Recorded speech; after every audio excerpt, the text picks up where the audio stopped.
I would like to call order our FNF meeting of August 13th. Item 1, approval of minutes. I will move it. Okay, can I have a second? I second. You're going to be called on a lot.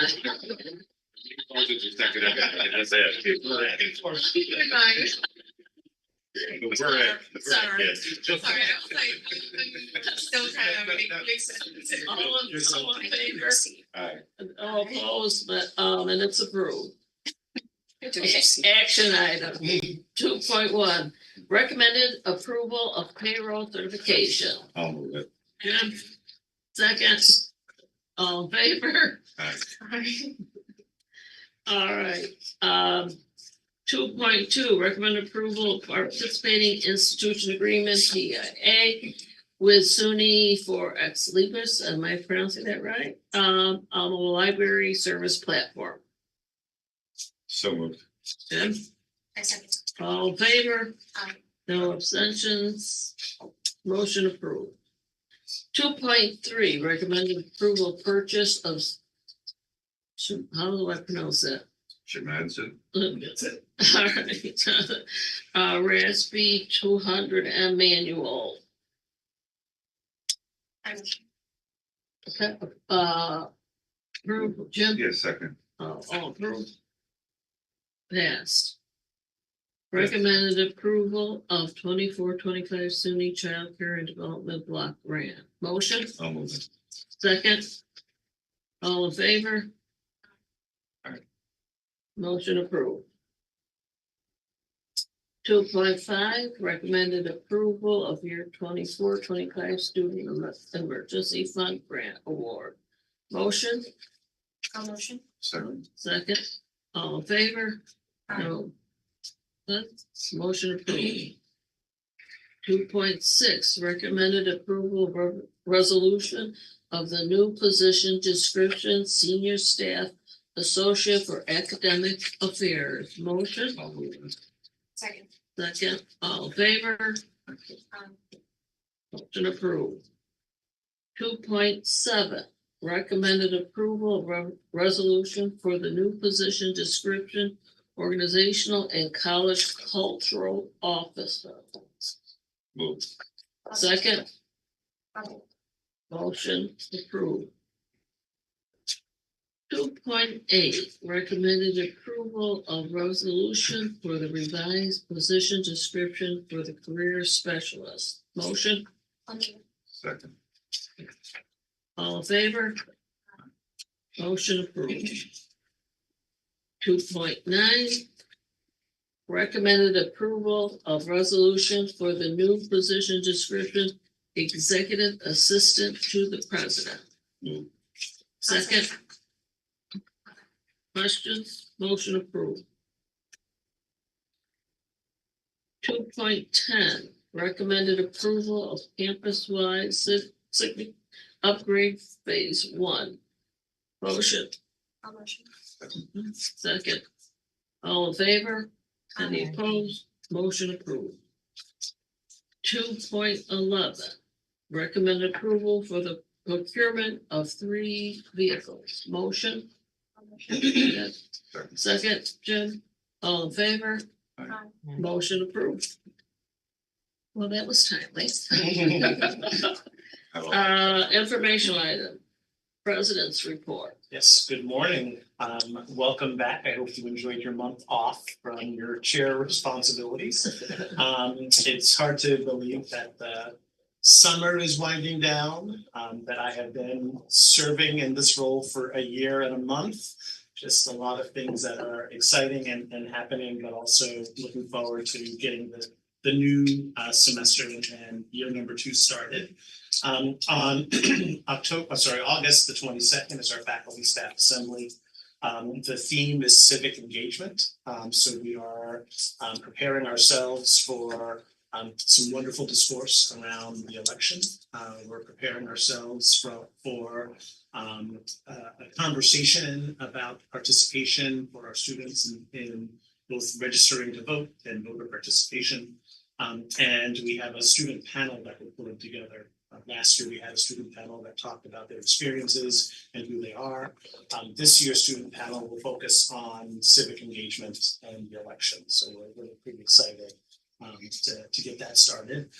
We've also, I'm looking at Michael Sullivan because he has spent much of the summer working on our housing refinance. So hopefully he'll give us an update on the status of our refinance project. He just reminded me that I've signed so many documents over the summer that it causing me to get a little anxious because there's lots of things to sign and lots of attorneys involved. Our faculty staff assembly will also be an opportunity for us to share our strategic plan, the culmination of our spring work. Thank you, Trustee Pastani, and Dr. Tim McLean, who have led a group of very interested, very engaged faculty, staff, and community members through the process. It will be presented and hopefully approved by the Board of Trustees on Thursday. And this will be also shared at the faculty staff assembly on the 22nd. In addition to the strategic plan, we have received the results of our employee satisfaction survey, and that the results will be shared with the trustees at the meeting on Thursday, but also will become part of the faculty staff assembly, where the college community will know a little bit more about where we are as an institution and as an organization, and how faculty, staff, and administrators are working together.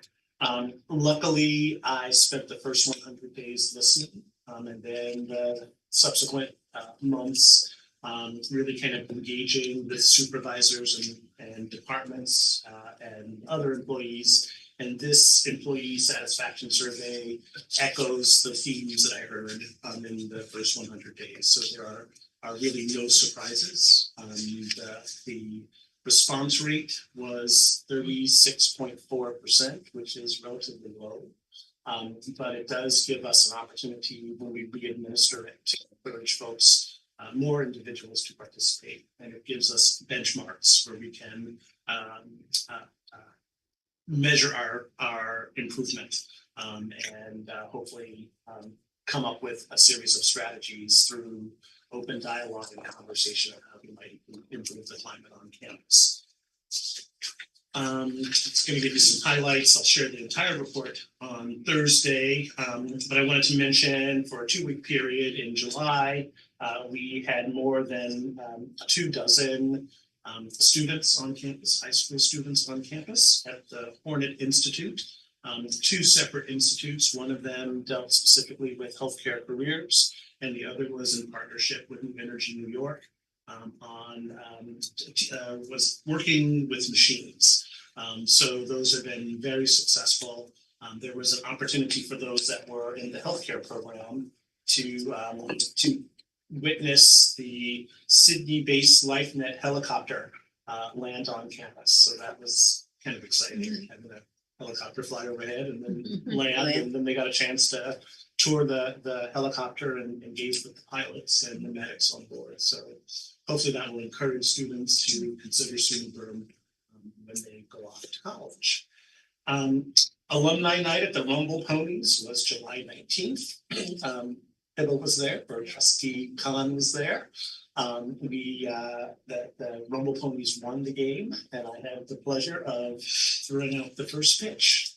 There were 100 or so alumni, friends, and employees at the. Did it make it over the home plate? Oh, I did pretty well.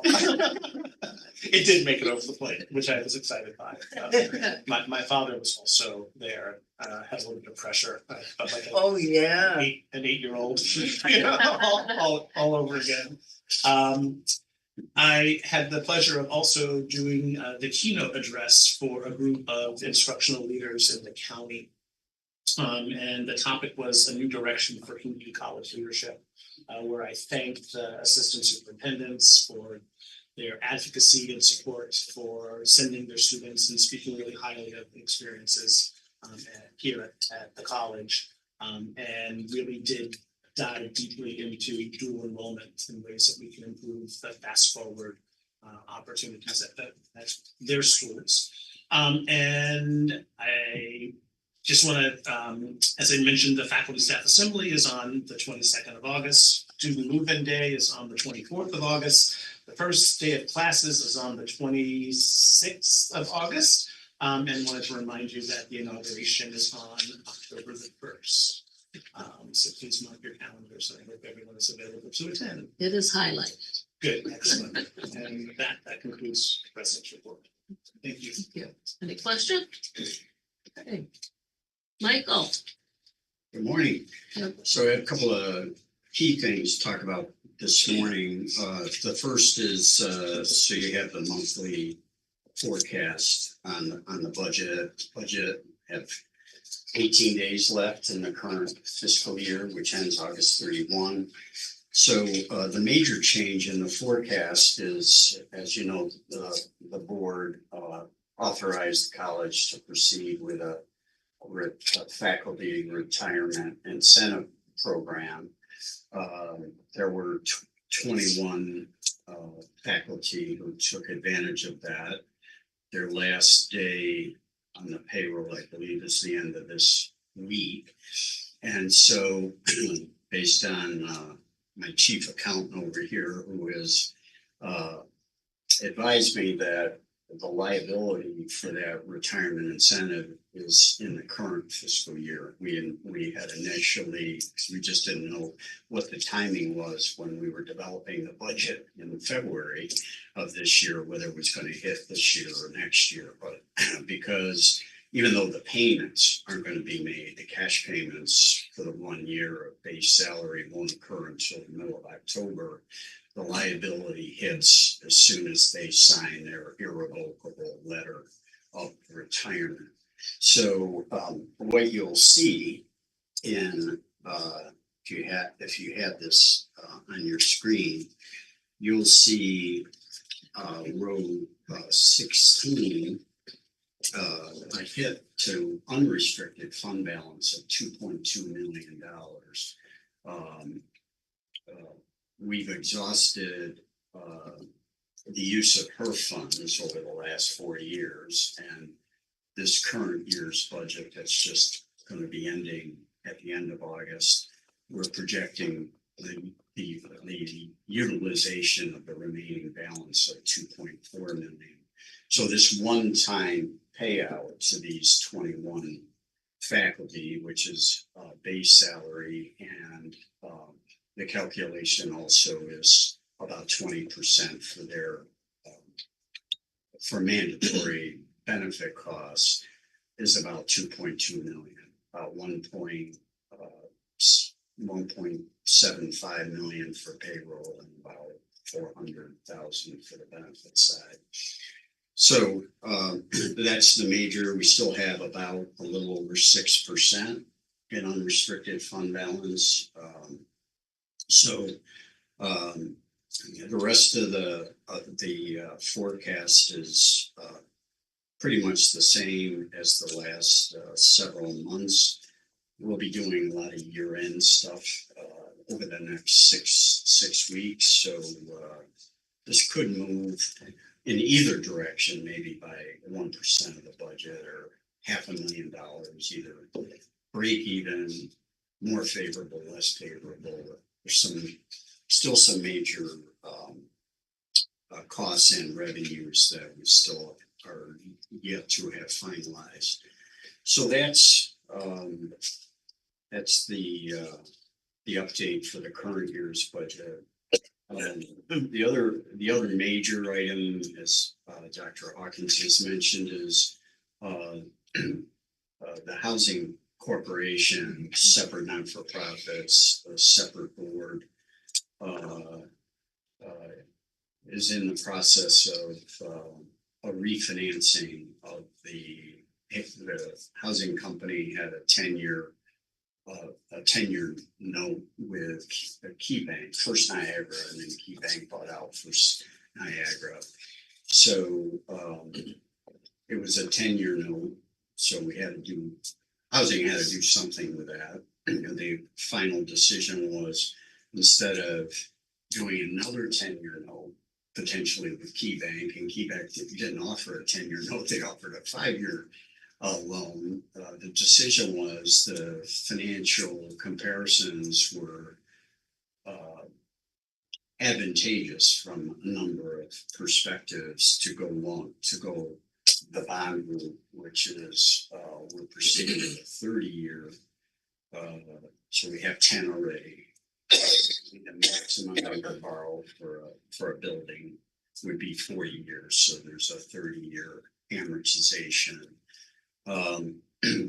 The agency, the local development corporation, is actually issuing the debt, which is estimated at about 16.5 million. They're the issuer because they can issue tax exempt bonds, which allows the housing company to avoid sales tax, mortgage recording tax, and for investors, it's tax exempt. So clearly, any investment they have is tax exempt on their financial statements. So we've been pretty busy over the last several months with about a dozen attorneys, half a dozen law firms, the investor, Hamlin Capital, and the agency, and housing and the college. So the target is to have a closing in the middle of September. So we're in a pretty busy time right now, trying to get a lot of the application to the agency was submitted about a week and a half ago. They have their monthly board meeting on August 21st. That's when we would anticipate that the agency would approve the issuance and the borrowing, and then we'll move pretty quickly over the next couple of weeks after that to get to a closing. So on Thursday at the board meeting, we'll present a resolution just showing the college's support to the housing company via the Faculty Student Association, not for profit. As you know, the college has supported a number of auxiliary services through the FSA, daycare company, daycare program, the food service program. FSA really subsidizes some of that so that students don't have to pay full market price. And another mechanism would be some of the student services fee and the student life fee will be provided by the college to FSA, and then FSA will provide some support to the housing company. So there'll be a resolution that just amends a resolution that the board approved a couple of years ago, which authorized the college to rent space from housing to the extent that if there were some enrollment challenges with housing, this would be an alternative way to provide revenue to housing, would be for the college to rent some space for maybe some one-stop services that would be concentrated on those housing students. So we'll get that in the board packet probably Wednesday morning, and that will be a key piece to the financing of the whole project. One of the major reasons there's been strong interest is really the amount of the college support of the housing company and the housing board, and the key relationship between the boards. So that's housing. Hopefully that'll, by the time of the next board meeting in September, hopefully we'll have closed on that project like a week before. The rest of The reports are pretty standard. College still our investment earnings is very, very strong still. Federal Reserve has been kind enough not to reduce interest rates yet. So we've locked in some rates over the next 6 to 9 months that are pretty strong. So otherwise, the rest of the reports are pretty standard. I'd be happy to answer any questions. Any questions? Thank you. 3.3, A, Thanks, Madam Chair. You have my report, I'll hit the highlights. Under core buildings, we've started work in old signage up on the second floor in room 207. Excuse me, to construct a couple of offices and a reception space, which will support the Hope Center. So that work is moving along very well. Our target is to try to get that done prior to the start of the semester. Down under safety and security, upgrade of the fire panels has begun. And you can see we've completed the work at Student Services, Old Science and Applied Technology. Under building renovations, in particular the nursing renovation project, I got a little ambitious, hoping that we could get board approval of the bids at the September meeting, but we've got some additional reviews that we need to follow up on, and the expectation now will be to have those bids available or ready for approval by the board at their October meeting. As I've mentioned in the past, we are going to start the refinishing of the gymnasium and the dance studio floors. We expect the work to begin in the West Gym next week, with work in the Baldwin Gym and the dance studios to follow. But that is a complete refinishing of the floors, a repainting of all the lines for basketball, for volleyball, for badminton. So it will be a completely new look in both gymnasiums once that work is done. As you have already approved, we have requested funding for the phase 1 of the campus-wide sign replacement project, which, as you know, was just approved. So we're looking forward to getting that work underway. And lastly, and probably most importantly, the facilities. Thanks to Dr. Hawkins and Michael Sullivan, we were able to hire 2 new custodial workers to our staff to fill 2 vacancies, and that has increased greatly our overall custodial and landscaping capabilities. So I would be more than happy to answer any other questions on any of the other information in the report. any questions for Mike? Okay.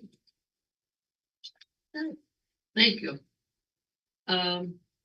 One announcement before we adjourn, as the next Finance and Facility Committee meeting will be at 8 o'clock and moved from 9 to 8, and that is on September 17th.